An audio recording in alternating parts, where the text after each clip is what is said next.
I said to the players today, can you help me? I'm on 360 tomorrow. Are you aware of that conversation? Yeah, I don't live under a rock. The reality is now that the gloves are off, ball's fair and love more. My job is pretty clear. Make Hawthorn win. Wouldn't be very good at hide and seek, Mitch, I reckon. Marco Polo. Polo! Marco! I can't have that. What do you want us to play worse? When you caught my eye and Mustang. I reckon it's just about the greatest prize that's ever happened in footy. First round look at it, she said, there's a dent in that cup. And I had a bit of a look, and sure enough, there is. From the losers, and there are layers of concern, and there are, the odd mulligan here or there. Who most concerned you in the way that they lost? Well, the Hawks, only in as much as I've got greater expectations than I had. People say, Carlton, surely. I said, no, I'll get to them in a moment. Hawthorn, they could have got a sign writer out last year and written across the skies of Melbourne, we are short and weak in our midfield. Such was their chase and pursuit of Zach Merritt. So that's telling the whole world what we now know to be the case, is that their midfield depth isn't anywhere near where it needs to be.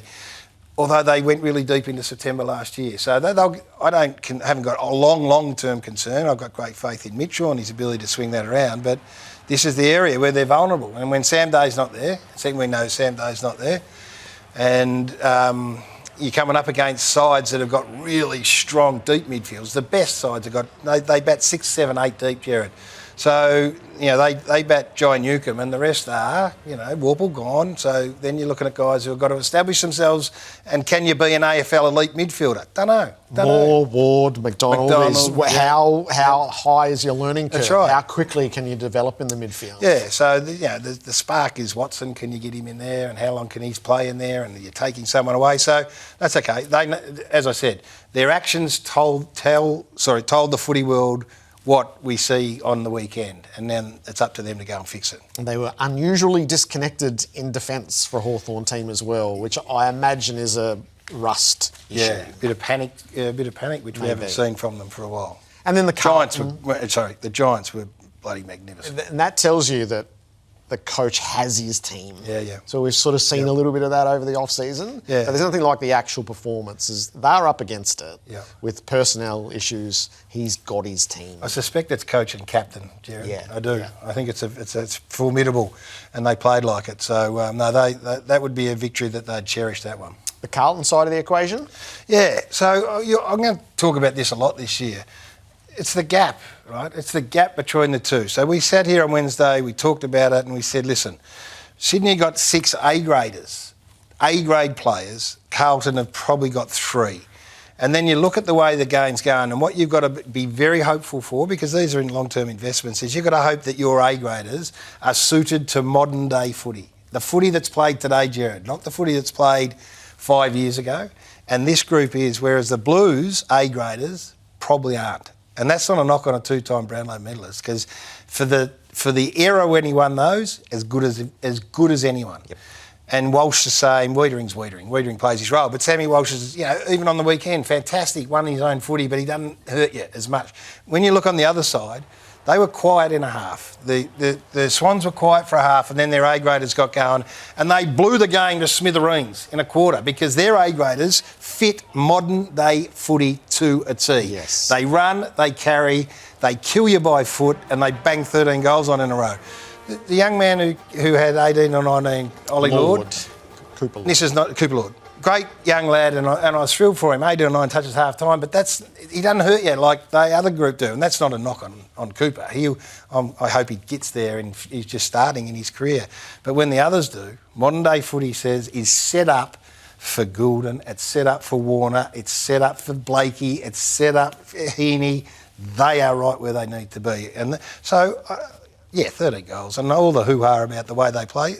Carlton would know that. They 100% they would know that. But we might just go, Sydney the best team in it, and in 6 or 8 weeks you'll go, they're going to blow a couple out of the water. It's the gap between the best and the not. All right, you contend to the gap throughout. The hyperventilating around Carlton has been ridiculous. When their fixture came out, you looked at it and go, loss, win, win, win. Mm-hmm. So Sydney was always going to be a loss. Now, the manner of the third quarter is troubling, and that is for them to address and attempt to rectify. These are the 3 games that they have to step through and win. And this is where you're much more likely to see what they've been working on, that you're able to embed. So we got tastes of it along the way, but under the enormous pressure that Sydney were able to provide in the third quarter. And they got stuck in a 40-minute quarter. It was like spending 6 months in a leaking boat. Yeah. They could do nothing as that unfolded. So judge them on these next 3 games, which we fully expect them to win, rather than hyperventilating. And if you were only up for 3 quarters of a season,